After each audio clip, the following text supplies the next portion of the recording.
খেয়া কাব্যগ্রন্থের কবিতা কৃপণ। আমি ভিক্ষা করে ফিরতেছিলেম গ্রামের পথে পথে, তুমি তখন চলেছিলে তোমার স্বর্ণরথে।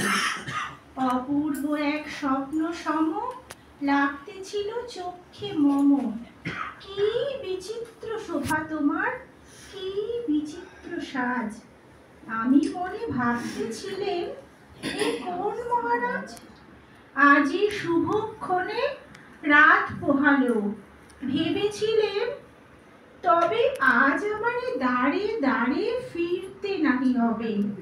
বাহির হতে নাহি হতে কাহার দেখা পেলেম পথে।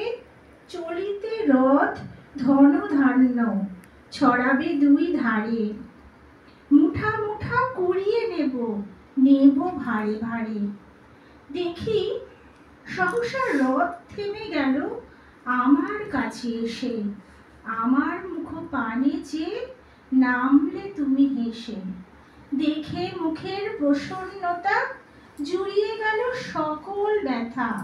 হেন কালে কিসের লাগি তুমি অকস্মাৎ আমায় কিছু দাও গো বলে বাড়িয়ে দিলে হাত। মরি একই কথা রাজাধিরাজ, আমায় দাও গো কিছু। শুনে ক্ষণকালের তরে রইল মাথা নিচু। তোমার কি বা অভাব আছে এই ভিখারি ভিক্ষুকের কাছে? এ কেবল কৌতুকের বশে আমায় প্রবঞ্চনা। ঝুলি হতে দিলেম তুমি একটি ছোট কণা, যবে পাত্রকানি ঘরে এনে উজাড় করি। একি ভিক্ষা মাঝে একটি ছোট সোনার কণা দেখি। দিলেম যা রাজ ভিখারিকে, স্বর্ণ হয়ে এলো ফিরে।